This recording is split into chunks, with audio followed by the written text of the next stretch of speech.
guys, welcome to our YouTube channel. Today we will be teaching you how to make the awesome paper airplane.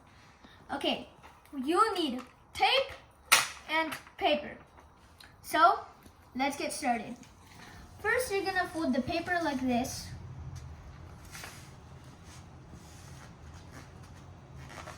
Make it nice, clean, and straight.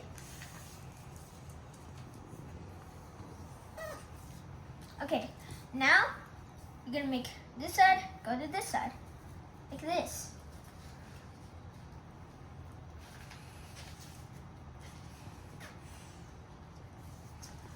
Now you're gonna fold it in half,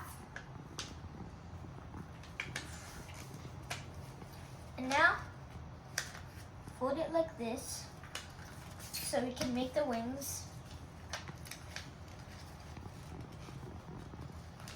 And now for the tape part. So one side might be flipping like this.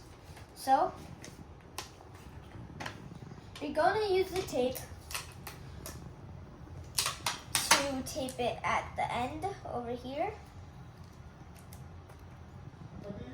And use it to tape it in the middle over here. And now, that is how to make the paper airplane. Now, let's do test drive. 3, 2, 1, whee! Please subscribe and like and, comment if you like this. Bye!